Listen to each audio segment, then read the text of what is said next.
दोस्तों, पेंशन भोगियों, केंद्रीय कर्मचारियों और जवानों के लिए एक बड़ी खबर। और वो बड़ी खबर ये है कि अब आपकी पे और पेंशन में जो बढ़ोतरी होगी वो नए सिस्टम से हो सकती है।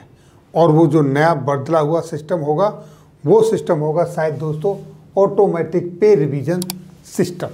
दोस्तों, जस्टिस माथुर ने जब 7वें वेतन आयोग की रिपोर्ट सबमिट की थी तब उन्होंने इंडिकेशन दिया था कि अब समय आ गया है कि पे स्ट्रक्चर को नए फॉर्मूले के हिसाब से बदला जाए, जहां पर कॉस्ट ऑफ लिविंग के अनुसार कर्मचारियों की पे एंड पेंशन निर्धारित हो।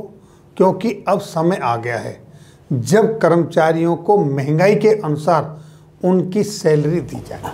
और दोस्तों, आपको बता दूं कि तत्कालीन वित्त मंत्री स्वर्गीय अरुण जेटली जी ने इस संदर्भ में जुलाई 2016 में इंडिकेशन भी दिया था। उन्होंने संसद में कहा था कि वेतन आयोग से हटकर कर्मचारियों के बारे में सोचना चाहिए।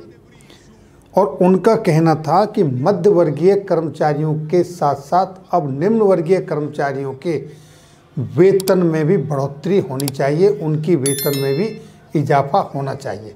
और निम्न वर्गीय कर्मचारियों से उनका मतलब था पे लेवल 1 से लेकर पे लेवल 8 तक के जो कर्मचारी हैं उनके। अगर ऑटोमेटिक पे रिवीजन सिस्टम लागू होता है, यानी कि वो नया फॉर्मूला लागू होता है, तो आगे चल के आपको 8वें पे कमीशन की ज़रूरत नहीं पड़ेगी। फिर आपकी सैलरी जैसे ही आपका महंगाई भत्ता 50% हो जाएगा तो आपकी पे और पेंशन उसके हिसाब से इंक्रीज हो जाएगी। और ये सब ऑटोमेटिक होगा।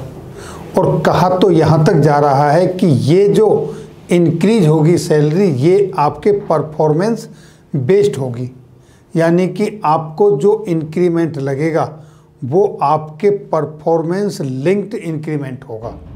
इसका मतलब ये हुआ कि अब आपकी सैलरी एक जैसे कर्मचारियों की एक समान नहीं होगी, क्योंकि आपका जो इंक्रीमेंट होगा वो आपके परफॉर्मेंस के अनुसार होगा।